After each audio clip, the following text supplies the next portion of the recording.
राम जी की वैल्यू आज इस समाज में इसलिए है क्योंकि सीता जी है। राम जी के जीवन में से सीता जी को माइनस कर देना तो राम कुछ नहीं है। जैसे हमारे वहां कहते हैं ना कि राधा के बिना श्याम आधा, ऐसे सीता के बिना राम जो है ना आधे भी नहीं, कुछ नहीं बना। राम को मर्यादा पुरुषोत्तम कहते हैं, राम को महान कहते हैं। राम महान क्यों है? क्योंकि सीता है। किसी भी आदमी को महान बनने के लिए 3 वस्तु की जरूरत पड़ती है। एक, सत्य वचन। किसी भी आदमी को महान बनने के लिए एक तो सत्य वचन, जो राम जी में है, रघुकुल रीत सदा चली आई प्राण जाए।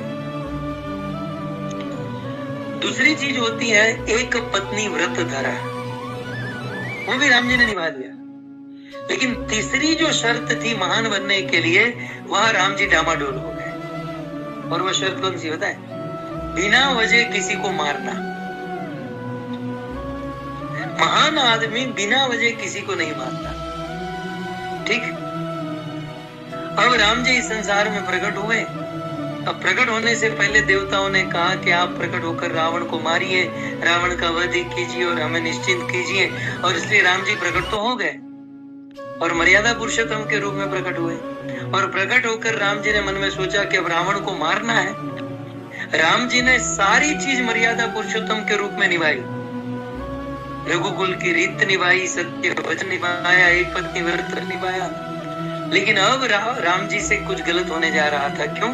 क्योंकि बिना कारण के रावण को मारने जा रहे थे। और यदि बिना कारण के राम जी रावण को मार देते तो राम के ऊपर कलंक लग जाता, उनकी महत्ता घट जाती। तब जाकर सीता जी ने अपने से रावण के हाथों किडनैप अपहरण होने का निर्णय कर लिया। और सीता जी जानबूझकर रावण के हाथों से अपहरण की गई ताकि राम को मारने के लिए उद्देश्य मिल जाए।